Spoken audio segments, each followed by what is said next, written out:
Yang Lan is here. She is one of the most recognized faces on Chinese television. Her many ventures include Yang Lan One-on-One, where she has interviewed everyone from Hillary Clinton to Kobe Bryant. There is Her Village, a show and online community targeting urban women. And she hosts New Girl in the Office, China's answer to The Apprentice. Here's a look at some of her work. One important way to understand this world is through people. Everyone can be a universe unto himself, which can be explored and understood. Do you have to win in whatever you do? I don't like to lose in much of anything. Not a bad idea at all to talk to plants. Tastes so much better. Did you try to change Chinese perception of Americans?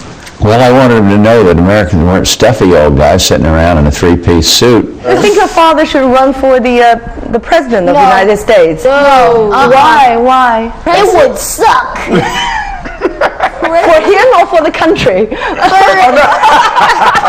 Being the queen is actually a job. The job description changes. So what's your best suggestion to President Obama? Basically, to do the opposite from what President Bush has done. Yang Lan is chairwoman of Sun Media Group, which has other businesses in media, online, and more. I'm very pleased to have her here at this table for the first time. Welcome. Thank you, Charlie. Thank you for having me. Tell me how this started for you. It all started exactly 20 years ago when I was graduating from college.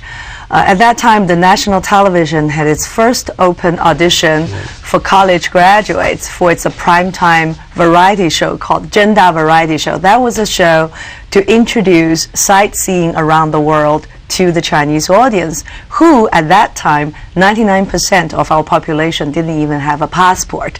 So it was a brand new exposure to the outside world when China was opening up. Now, had you thought about that kind of career before that? No, not at all. My major in college was English literature and language in Beijing Foreign Studies University. And when I was offered this opportunity, out of curiosity, I went, as well as another 1,000 girls. But after rounds of audition, I believe it's after 7 rounds of audition, I became the last one who survived it. So it gave me a really good start into broadcasting television. And the first show I hosted was a primetime nationwide show, which had the audience of 200 million every week. I did it for 4 years. That really gave me a pretty good start in a career. It's stunning to hear those numbers I know. From an American television perspective. I once did an interview with the Minister of Culture from China here, it was in Washington, where they had a Chinese festival at the Kennedy Center. And so they asked me, could they rebroadcast it in China? And I said, of course, the interview. They said, you'll probably reach 300 million people, which is more people than have seen anything I've ever done in my entire life. But we have 1.3 billion. So then you began to... And then I quit my job to come to the States for postgraduate studies at Columbia University of New York, where I studied international affairs. And upon graduation, I went back to Hong Kong to join Phoenix TV, the Mandarin channel of Star TV network. And I started to produce my own show, Yang Lan One-on-One, which was the first ever in-depth one-on-one interview show on Chinese television. I've been doing that for, plus the days in Phoenix television, 12 years. So over this time, I have interviewed more than 600 movers and shapers around the world, and many of them have been your guests too. Indeed. Where does the entrepreneurial spirit that you have come from? The fact that you have not just had a career, but you also have engaged in creating businesses and enterprises along with your husband. Well, that was 10 years ago, the year of 2000. We co-founded Sun TV, which was the first satellite documentary channel for the Greater China area. Well, because at that time I was so obsessed with documentaries. I think they have lasting values, give in-depth look into culture and history and people. But then that business had a flop in 4 years' time because the business model was not sustainable. The fact was we were positioned in Hong Kong, but then we have limited landing rights into the mainland, which didn't give it enough, advertising revenue basis. I think Rupert Murdoch at once was invested in Phoenix Television, was he not? Yes, I think he's still part of the shareholders. Right. So we sold the channel, and then we start to build multimedia integration into different aspects of the media, television, websites, and then big events, and so on and so forth. So now, is there a website now that reflects the broadest understanding of who you are and what you're about, and that might even carry a blog from you? Well, I have a blog in several leading portals in China and also Twitter. Our social community for Her Village, for example, is around 3 to 4 million followers. And our website is mostly in Mandarin. It's called tianyu.com, which is the Chinese spelling of Her Village. That's targeted at urban women. Where is it that you think this remarkable career is headed? I don't know. I think there are so many exciting opportunities in China. The media is also opening up. So there are all sorts of things that you want to do, and if you don't have existing platforms to help you to do that, you try to create something for yourself. I think that's where the entrepreneurship comes from. And for me, it's about, I think we have come into an age in which not a singular platform can complete the communication job, so it's more integrated media communication into your targeted audience. And for me, serving the urban women audience is one of my goals. Was there just a natural instinct for business that was there, dormant, in China, waiting for it to open and waiting for their opportunity to create things? I believe so. It has been suppressed for decades, and then suddenly when things opens up, everyone wants to try his luck. So there's a lot of entrepreneurial spirit in the air, especially among young people who want to try their luck and above all, try to realize their dreams, their aspirations. So I think, your imagination is your limit. Jack Ma was here the other day. Someone I'm sure you know. Yeah. And what he has created, a kind of Amazon-like empire, is extraordinary. Yeah, and it's the age for younger people to create their own empires. And for me, it's not about building empires, but it's about something I really enjoy doing, and sometimes I think I'm good at it. You're obviously good at it. So trying something new, and not just asking the question, why do you want to do it, but the question, why not? Exactly. Is my mentality. Talk to us about the cultural changes and the changes in fashion, in cinema, in a sense, the lifestyle in the urban areas.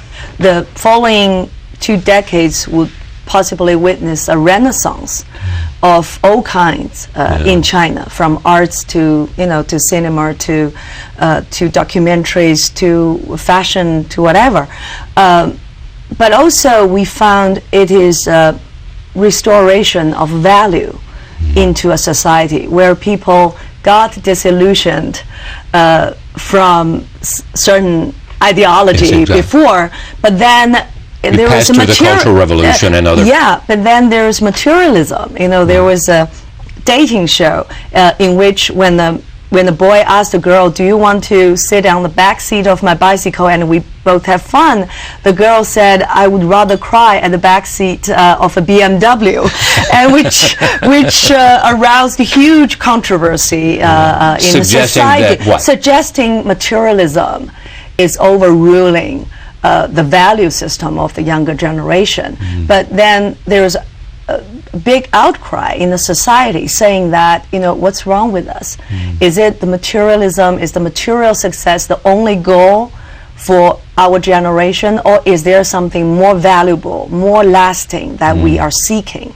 So I think for the next 2 decades, it's not just the renaissance of arts and fashion, of creativity, but also it's about the reinventing of our value system.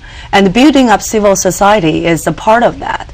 Last week, my foundation, Sun Culture Foundation, co-organized an event with the Bill and Melinda Gates Foundation, which enabled Is this while Bill and Warren and Melinda were meeting looking for Chinese billionaires? But it's not just about giving pledge.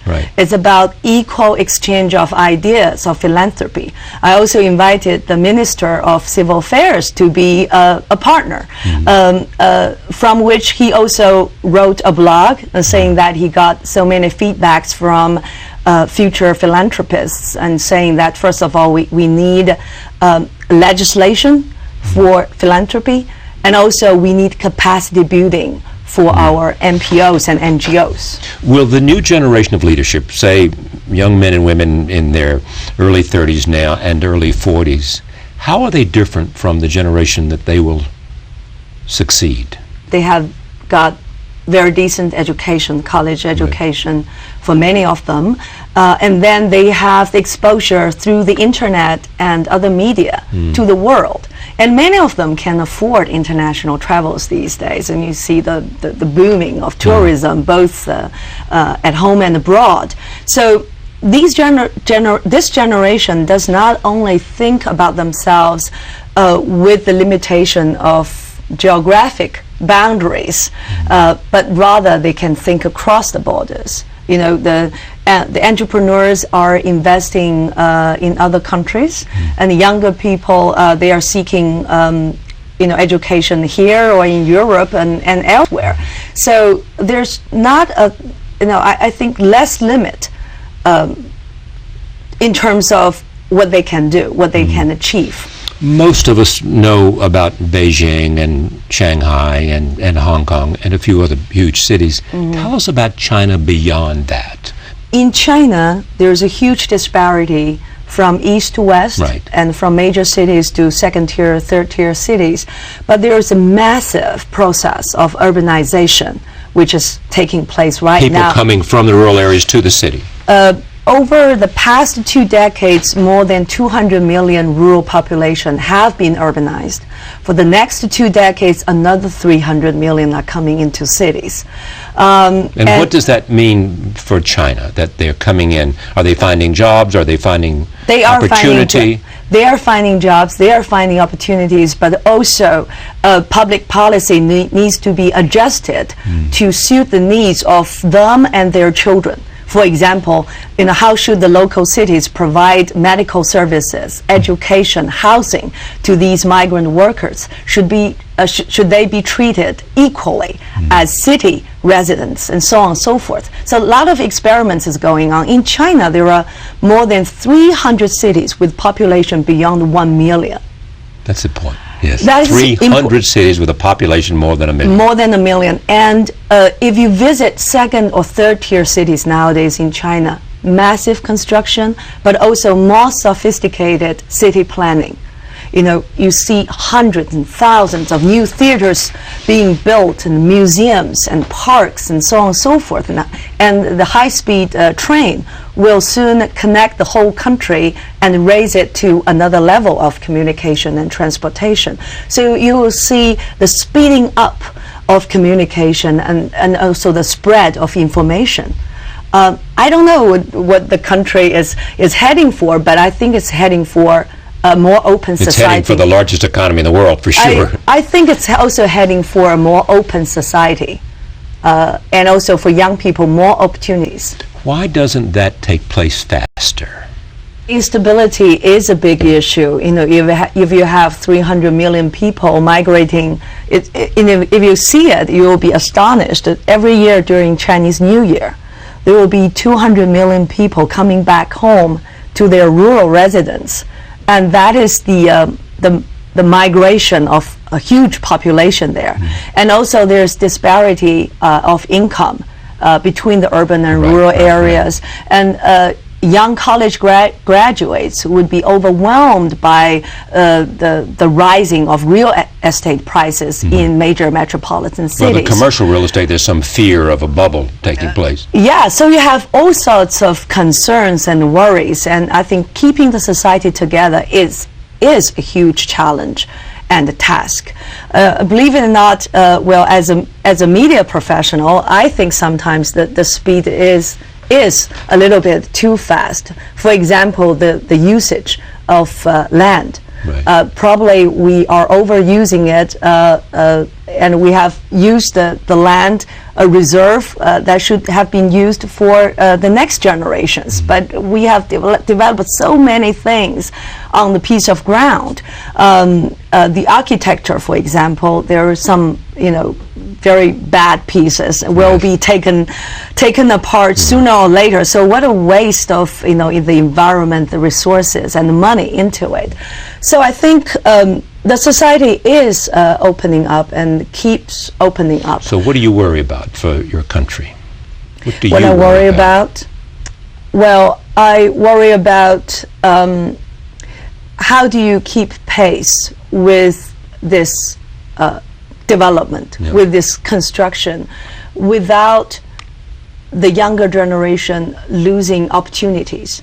Well, nowadays, because, for example, I did interviews with so-called tribe of ants, which is used to describe the new college graduates. Right. With the income of $500 a month, they cannot afford a piece of apartment or a home within 10 years or 20 years of employment, and they're losing their hope.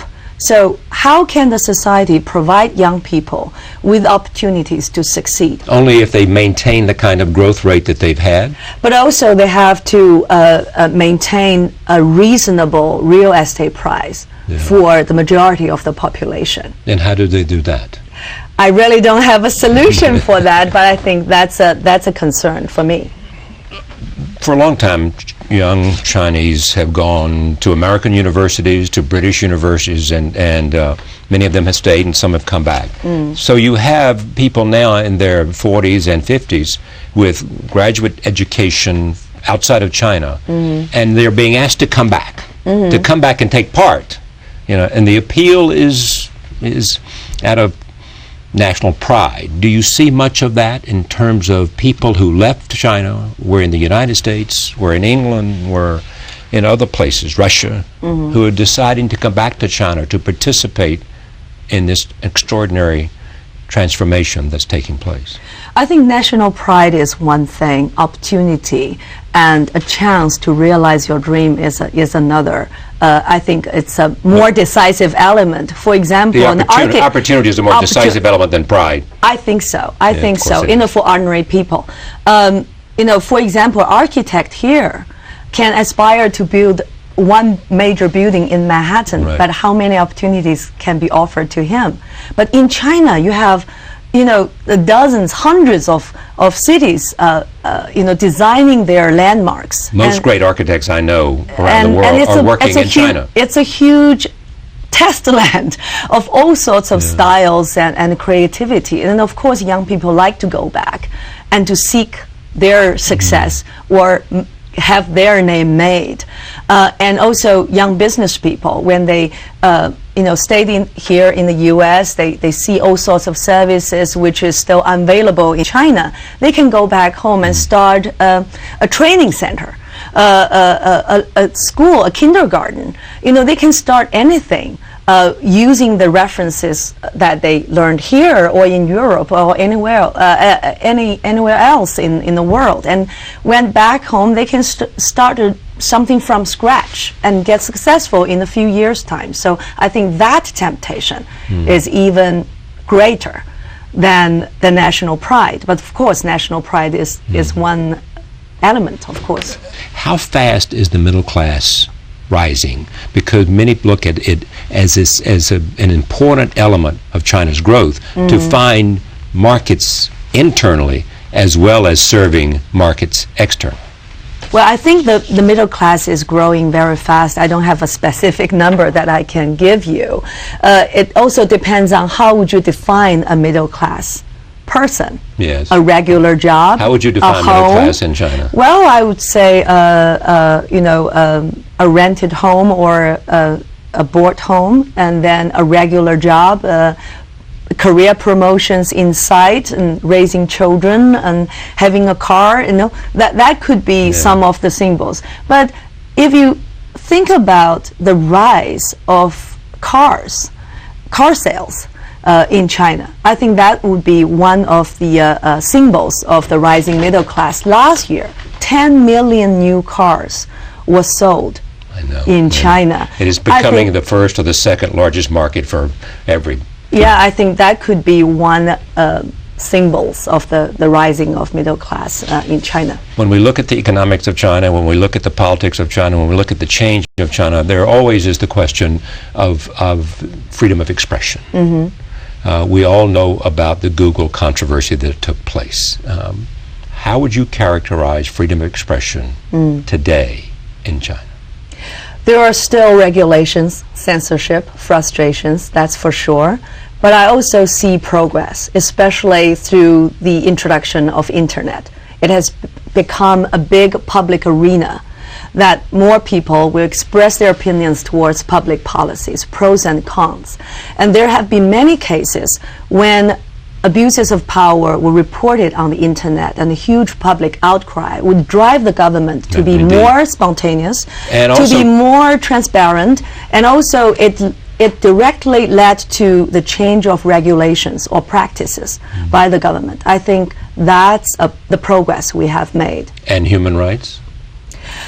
Well, taking the example of people in custody or people in prison, there were cases reported through the internet that they were mistreated, and then related personnels were punished, investigations were initiated, and regulations have been reshaped. I think those are progresses that we can see. But of course, in such a vast country, you see a lot of issues and problems pumping out every day. In a lot of places. I think right now the major concern is about land usage. People are worried about proper compensation for their land, which is taken away for urbanization or development. So what is proper compensation? Sometimes the government and the residents may have different perspectives, and there's a lot of arguments on that issue. And that's what we see as a lot of incidents coming up. How do most Chinese that you know, your friends and colleagues, view the United States today? Wow, that's a big question. I think people look up to the U.S. as it is a free and open society. It's leading, it's leading in education, in culture, in world politics, and so on and so forth. But I think many Chinese disagree on some of the international policies that the U.S. government holds, especially the Iraq wars, and so on and so forth. But some agreement on North Korea and some effort to cooperate on North Korea and some of the places like that. Yeah, there's cooperation between U.S. and China on a lot of fronts. How do you think China, I realize that you do television programs and entrepreneurial activities and own newspapers and you're not a part of the government, but how do you think China sees its role in the world over the next 25 years? Well, I think China will take on more responsibilities in terms of, free trade, in terms of the environmental protections. It's not just for the sake of the outside world, it's for our own people. We can't live in a polluted piece of land with our health threatened. But it also, I think, from an internal perspective, we see more problems than outsiders can see. We see, hundreds of millions of workers, who are migrant workers, whose jobs may at stake if foreign currency changes just a little bit, because the margin for the manufacturing industry is very low. So you're suggesting that China's resistance to changing and appreciating the currency was in part because it would affect the wages of workers in China? Not just the wages, it's just the security of jobs. Job security per se. It could affect millions and tens of millions of jobs. I'm not arguing on the government's point of view. I'm just saying that as an insider, we see more internal challenges than outsiders can see. Well, Americans make arguments the same way, that in fact you need to impose tariffs because you need to protect American workers. I mean, other countries do the same thing. It's a balancing of both. The idea to try to protect jobs is an important imperative for officials all over the world, is my point. Yeah. So how do you most hope China will grow? What's your own great ambition for this place that has gone, and you have played such an important, in a sense, cultural and media role in reflecting its change? Well, for me, I think bridging China and the outside world is part of what I can do. Serving as the ambassador for Beijing Olympics and Shanghai Expo could be part of that.